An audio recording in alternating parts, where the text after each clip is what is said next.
Number 9. The slaying of a billionaire. On December 15, 2017, a billionaire and his wife were found dead in their mansion. At first, police suspected it to be a murder-suicide, but evidence later made them believe they were murdered. 75-year-old Barry Sherman, a Canadian billionaire businessman and founder of Apotex, and his 70-year-old wife Honey were both victims of murder. After 6 weeks of investigation, Detective Sergeant Susan Gomes concluded that this was a case of double homicide, but did not share any more details about the motive behind the killing. Barry and Honey were discovered dead in their luxurious mansion, but authorities noticed no signs of forced entry and initially stated that they were not seeking any suspects. The day after the discovery of the bodies, police officials suggested the possibility of a murder-suicide, but this theory was never officially confirmed by authorities, and the Sherman family denied its validity, emphasizing that it was completely out of character for the couple. Detective Sergeant Gomes revealed that the Shermans were found hanging by belts from a railing around their indoor pool. They were in a semi-seated position on the pool deck.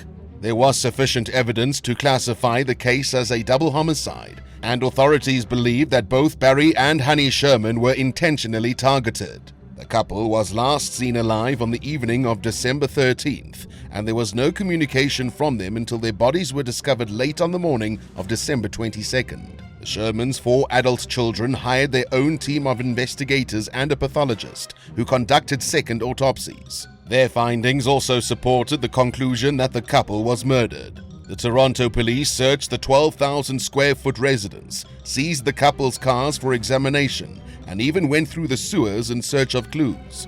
Barry Sherman, known for his fiercely competitive nature, once talked about the possibility that a rival might want to kill him. He was a controversial figure in the pharmaceutical industry because of his aggressive business practices while developing Apotex Inc., which employs around 11,000 people worldwide. In a book titled Prescription Games, published in 2001, he mentioned making enemies and the hiring of private investigators by branded drug companies to target him. He even wondered why someone had not paid a small sum to have him killed. As their wealth grew, the Shermans became more and more famous.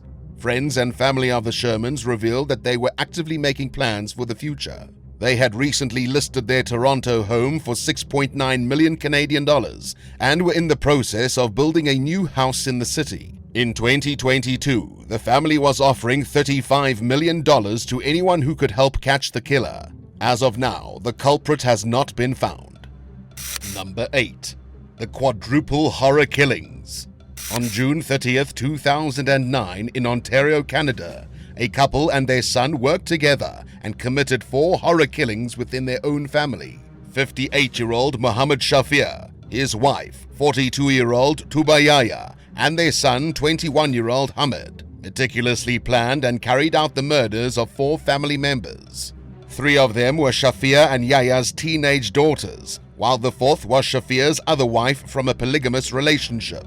The daughters were killed because they had dishonored the family by defying their strict clothing, dating, socializing, and internet usage rules. On the other hand, Shafir's first wife was unable to bear children and lived with the family in Montreal. If they had revealed their polygamous relationship, they would have risked deportation, which is why she was killed as well. The Shafir family had left Afghanistan in 1992, residing in Pakistan, Australia, and Dubai before settling in Canada in 2007. The actions of the murders were exposed when police discovered the bodies of the 3 sisters and their father's other wife, 52-year-old Rona Amir Mohammed, drowned in a Nissan car in Canal Locks, east of Toronto. Prosecutors believe that the murders were staged to appear as an accident. The defense countered by pointing out that the victims made no effort to escape the vehicle through an open window and were found suspended inside, suggesting the possibility of an accident. Throughout the trial, wiretap recordings and cell phone records from the Shafir family were presented as evidence.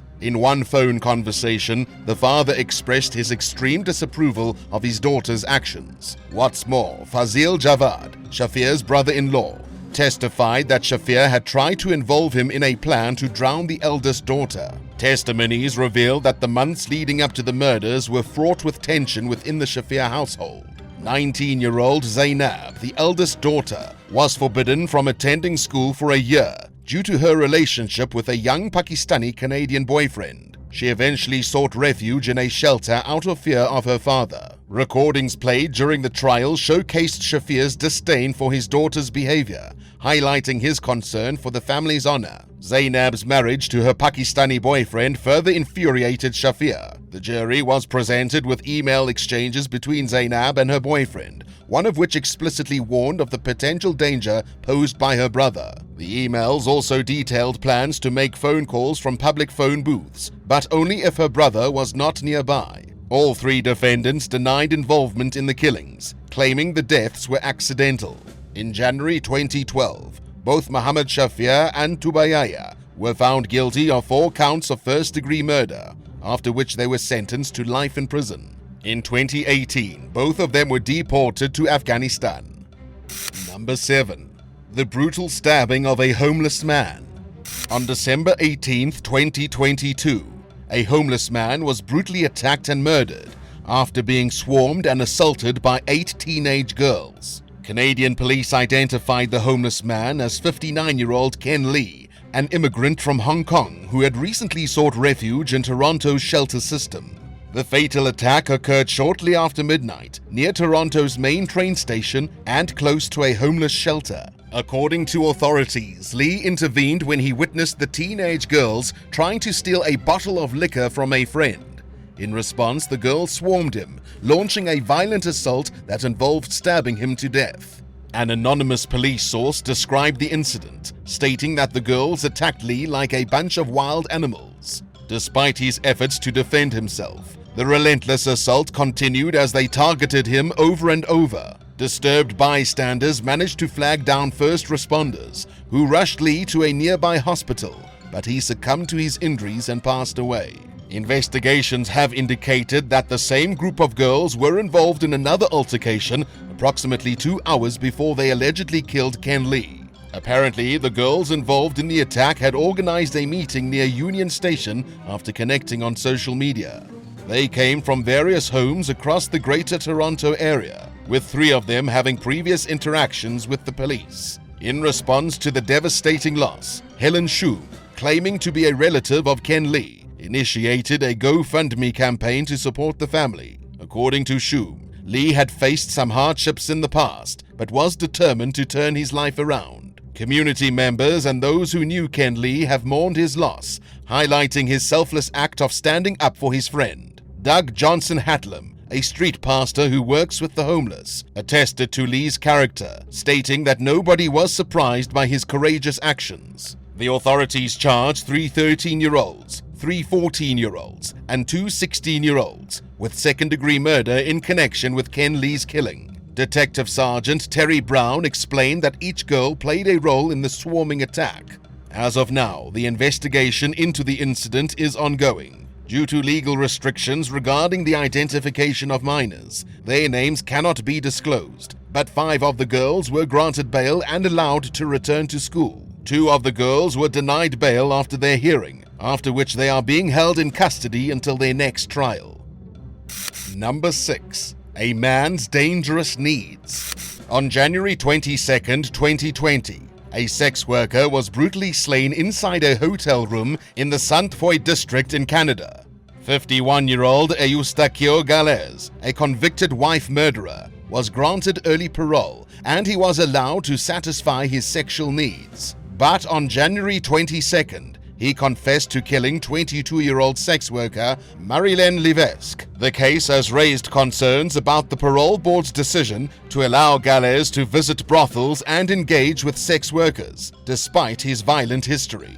When authorities arrived at the scene, they discovered Levesque's lifeless body with stab wounds and defensive injuries, indicating a brutal attack. The motive behind the crime hasn't been disclosed, but it was revealed that Galez met Levesque while she worked at an erotic massage parlor that he frequented during his time on parole. He was eventually banned from the premises due to violent behavior towards other women. So Levesque agreed to meet him in the hotel room, which became the site of her murder. In 1997, Galez had been convicted of conjugal violence for assaulting his ex-wife. Then, in 2004, he brutally murdered his 32-year-old partner, Chantal Deschamps, by beating her with a hammer and fatally stabbing her with knives. Following the murder, Galles wrote a condemning message to Chantal on their bedroom wall and reported the killing to his brother. In 2006, he was convicted of Chantal's murder and sentenced to life in prison without parole for 15 years. In 2007, the parole board classified Galles as a high risk for reoffending with violence. However, in subsequent years, his risk level was downgraded to moderate and then to low to moderate in 2022. The parole board's decision to let him out was based on Galles' discussions with his caseworkers regarding his relationships with women. While his intimate relationships were considered inappropriate, his caseworkers acknowledged his sexual needs. The parole board allowed Galles to meet women to fulfill these needs, highlighting their strategy despite recognizing its risk. They offered a re-evaluation of the terms in 6 months. But Levesque was killed just 2 months before the scheduled reassessment. Galles was facing second-degree murder charges in connection with Levesque's death. Finally, he was sentenced to life in prison without the option of parole for 25 years. Number 5. The Wife Killer. On December 17, 2011, a former Baptist pastor from Toronto killed his pregnant wife by drowning her. 25-year-old Philip Grandin was found guilty of murdering 29-year-old Anna Grandin, who was 20 weeks pregnant with their first child. She was drowned in the couple's bathtub, resulting in the loss of their unborn baby girl. Later tests revealed the presence of lorazepam, a medication commonly used to treat seizures and anxiety, in Anna's bloodstream, despite her not being prescribed the drug. At the time of the incident, Philip held a position as a retirement home nurse and also served as a part-time pastor at the Ennerdale Baptist Church in the West End of Toronto. The judge ruled in November 2019 that Philip intentionally sedated his wife by spiking her smoothie, motivated by his extramarital affair with one of his congregation members and his involvement with pornography.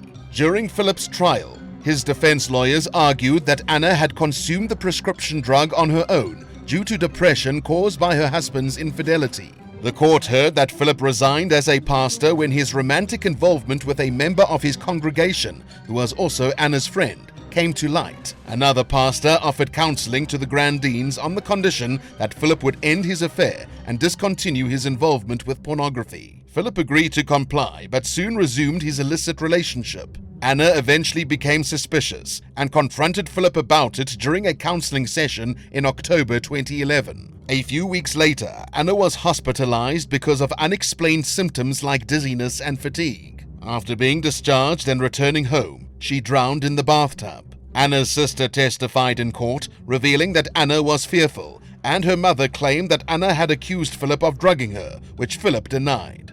Prosecutors argued that Philip had access to lorazepam through his work and highlighted searches found on the couple's computer related to a potentially fatal dosage of the sedative.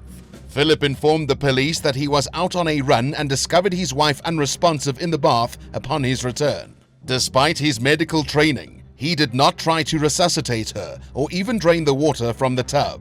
Before the jury began deliberations, they were instructed that they could find Philip guilty if they believed he had drugged his wife and administered the medication, or if he was aware that she had taken it and failed to prevent her from entering the bathtub. Philip's initial trial in 2014 resulted in a manslaughter conviction and a 15-year sentence. But an appeals court overturned the verdict and ordered a new trial due to an error made by the presiding judge when responding to a juror's question. Following the sentencing in 2019, Philip sought release on bail while appealing his second conviction. Do you think this was unfair to the victim and her family? Let us know in the comments below and hit subscribe while you're at it. Number 4. The Mystery Man. On July 15, 2019, a couple was killed and left on the side of the road in rural British Columbia after a heated exchange with a mystery man. China Deese, a 24-year-old woman from North Carolina, and her Australian boyfriend, 23-year-old Lucas Fowler, were fatally shot in their car and their lifeless bodies were later discovered by the police, sparking an investigation into the double murder. The couple had just started out on a 10-day journey through northwest Canada when they were killed under mysterious circumstances. Reports suggest that their van had broken down, and it was during this moment that they were attacked. A road worker named Alandra Hull witnessed the couple having a heated exchange with a bearded man who approached them from his grey car. She noticed the couple appeared disturbed by the encounter. Another road worker named Trevor, alongside a medic, made the discovery of the couple after they had been shot. He observed that the back window of their van had been shattered, pointing to a possible violent fight. It took the authorities 3 days to identify the bodies, because whoever cut their life short also took their IDs. The couple was traveling in the upper region of British Columbia, an area infamous for its association with the Highway of Tears. This stretch of road, spanning 450 miles, has been marked by the disappearance and murders of around 50 women since 1970. During their travel, a couple offered to help Fowler and Deese after seeing their broken-down van, but Fowler declined the help, assuring them that they were all right. Deese had recently completed a bachelor's degree in psychology and business at Appalachian State University. In her profile, she expressed her mission to explore the world, meet new people, and experience different places from a local's perspective. Before embarking on her travels with Fowler, Deese worked as a bartender in her hometown of Charlotte. The couple, who met in 2017, shared a deep love for travel and spent the next 2 years exploring various cultures. They traveled through Central and South America, Japan, and Southeast Asia, fostering a bond through their shared adventures. After their murder, the authorities started a nationwide manhunt to find the killer, and although they tried for weeks, they did not have sufficient evidence to connect anyone to the crime. Up until now, there's still no information on who the murderer was. Number 3. A mob killing. On May 16, 2023, around 4:30 p.m., a Montreal mob boss's daughter-in-law was found shot to death in broad daylight. 29-year-old Claudia Iacono was discovered in a car with several gunshot wounds. Although the police did not officially confirm her identity, local reporters identified her as Iacono. Montreal's police chief acknowledged that the shooting was likely linked to organized crime and noted that it was one of the first times that a woman was targeted in such a killing. Iacono's husband, Antonio Gallo, is the son of Moreno Gallo, a former influential member of the Calabrian faction of the Montreal Mafia. Antonio's father was killed in a Mexican restaurant in 2013, shortly after being deported from Canada. Police officers revealed that the victim was shot while driving her car, which then crashed into a building. Witnesses reported seeing a suspect fleeing the scene on foot after the attack. Andrea Galinas, a retired sergeant, stated that this crime crossed a boundary and warned that criminal organizations would now be emboldened to cross further limits. According to him, no one is safe anymore. The fact that Iacono, a mother of 2, was killed outside her own spa shows the disregard for human life exhibited by organized crime, regardless of its specific faction. Iacono's death marked the 8th homicide in Montreal in 2013 and the 2nd mob-related shooting in the months before it. In June 2023, Ontario police arrested a 28-year-old suspect in Milton. As of now, the trial is ongoing, but if proven guilty, the unnamed suspect will be charged with first-degree murder. Number 2. The end of a happily ever after.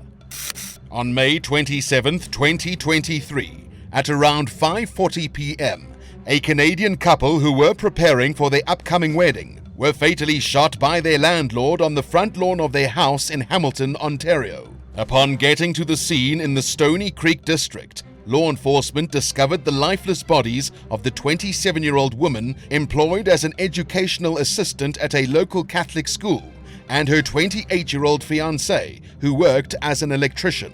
The couple had been trying to escape from the property when they were mercilessly shot and killed. Although the identities of the victims have not been disclosed, it is known that they were tenants of a basement unit within the residence, which was owned by 57-year-old Terry Bourassa. A disagreement arising from issues within the house led to a dispute between the couple and Terry. Neither the couple nor Terry had any previous interactions with the police, making the incident even more shocking. The double murder prompted Terry to barricade himself inside the home, armed with legally owned weapons. Authorities engaged in extensive negotiations with the suspect to try achieve a peaceful resolution, but their attempts proved futile as Terry opened fire on the police around 10 p.m., leading to an exchange of gunfire that resulted in his death. According to a resident of the area, Terry had purchased the house on Jones Road from her grandparents. Terry had been residing in the property for over 2 decades,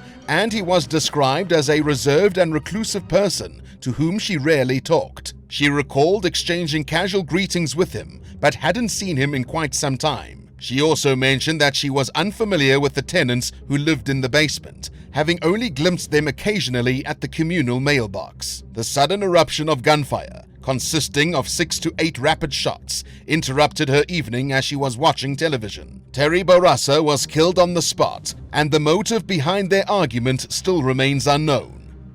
Number 1. Shopping Center Chaos. On June 25, 2023, around 7:10 p.m., a violent stabbing incident occurred at a bustling plaza in Toronto. During a reported fight that occurred at the shopping center, a 28-year-old international student named Ifeanyi Chukwu Oseke became the victim of a stabbing. Emergency services swiftly arrived at the scene and transported Oseke to the hospital in an attempt to save his life. Despite their efforts, Oseke succumbed to his injuries while being transported. In the days that followed, a rigorous search was launched to locate the male suspect who had been spotted fleeing the scene in a dark-colored sedan, heading south on Brimley Road. A few days later, an update was provided by the police regarding the ongoing investigation, identifying the suspect as 25-year-old Tamar Cupid, a resident of Toronto. Cupid was named as the person wanted in connection with the stabbing incident. A Canada-wide warrant was issued for his immediate arrest. The same night, it was announced that Cupid had been arrested and charged with second-degree murder. Cupid was scheduled to make his first appearance in court in early July 2023 to face the charges brought against him. If charged, he could face anywhere between 15 to 25 years in prison, with the possibility of life in jail. Which one of these crimes makes you scared to talk to a Canadian again? Let us know in the comments below, and if you haven't already, be sure to subscribe to the channel. Thanks so much for watching, and we'll see you next time on Bad Badger.